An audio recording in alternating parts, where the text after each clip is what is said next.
miliki di Pulau Lombok ini maupun potensi interior ini. The Mandalika ini merupakan destinasi pariwisata pilihan yang dikembangkan dan dikelola dan dioperasikan oleh ITDC. Kalau kami ITDC, nama Indonesianya PT Pengembangan Pariwisata Indonesia Persero. Kami sudah berdiri sejak tahun 1973 dan mulai mengembangkan Mandalika ini sejak tahun 2008. Tentunya pengembangan kawasan The Mandalika ini diawali dengan penyiapan site. Ketika 2008 ITDC mendapatkan penugasan pengembangan The Mandalika ini, kita mulai menata lahan ini. Tentunya lahan ini diberikan oleh pemerintah melalui PMN. Yang kedua, selanjutnya kami melaksanakan penyusunan master plan, di mana penyusunan master plan ini memiliki arti yang sangat penting, karena dalam master plan tersebut, rencana-rencana besar, rencana-rencana strategis, ini dituangkan dalam tata maupun lahan yang kita miliki.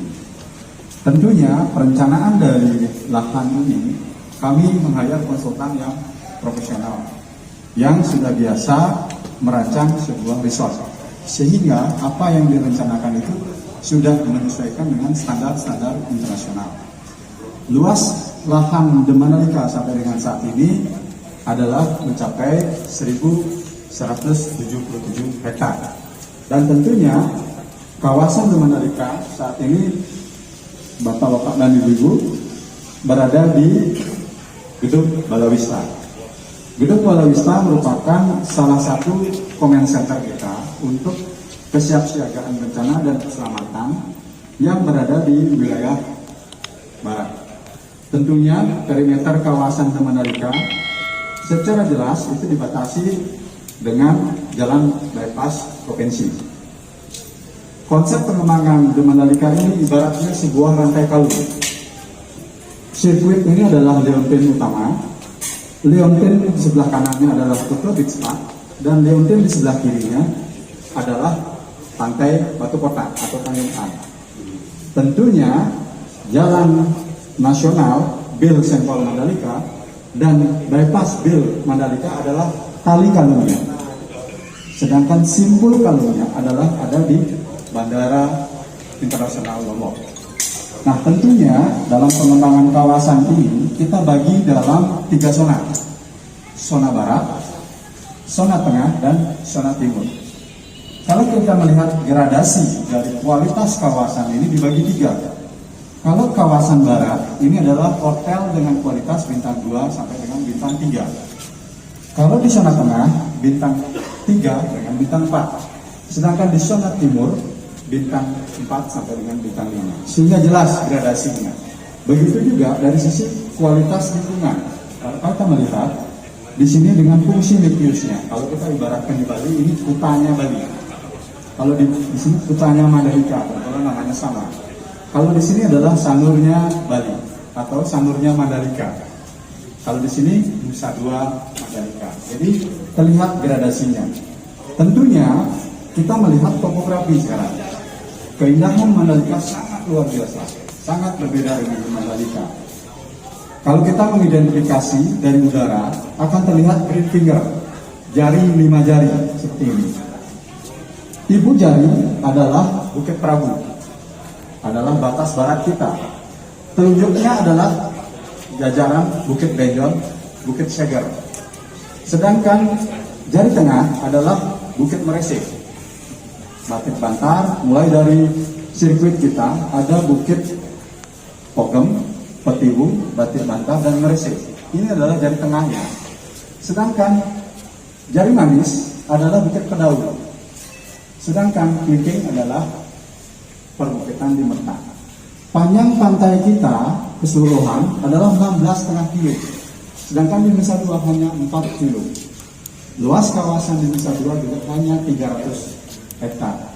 Tentunya kawasan Mandalika ini 4 kali dari luasan Nusa Dua. Nah, harapan kita ke depan ini jauh lebih besar daripada destinasi-destinasi lainnya. Kawasan Mandalika ini kita rancang dengan konsep Premier Destination for Sport dan Entertainment. Jadi, fasilitas-fasilitas yang dikembangkan di dalam area ini didominasi oleh fasilitas-fasilitas yang berkaitan dengan sport dan entertainment, sehingga darat, laut, dan udaranya benar-benar kita optimalkan. Lautnya kita kembangkan sebagai water sport, baik yang zona bermesin, tidak bermesin,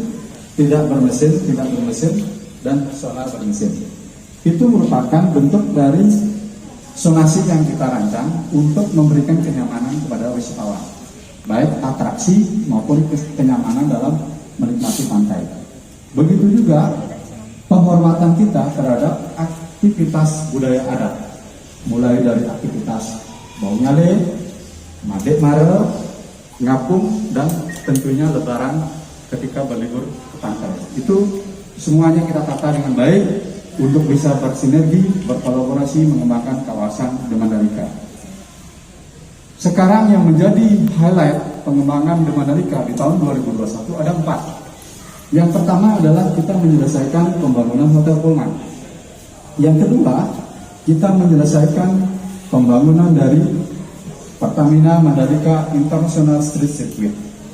Yang ketiga, kita membangun infrastruktur di wilayah barat. Yang keempat, membangun infrastruktur di wilayah timur. Sehingga dalam 2 tahun ke depan, 2021, 2022, dan 2023 nanti, seluruh infrastruktur di kawasan The Mandalika ini sudah terbangun, dan seluruh coupling, lot, hotel-hotel maupun sarana akomodasi dan fasilitas yang akan dikembangkan di Mandalika ini akan dapat terselesaikan, sehingga tumbuh dan berkembang kawasan Mandalika ini menjadi sebuah kawasan pariwisata terintegrasi, baik secara infrastruktur, pengelolaan, manajemen aset, dan promosinya, sehingga kawasan Mandalika ini merupakan bagian utama dari ITMP, Integrated Tourism Master Plan Mandalika, di mana kita tahu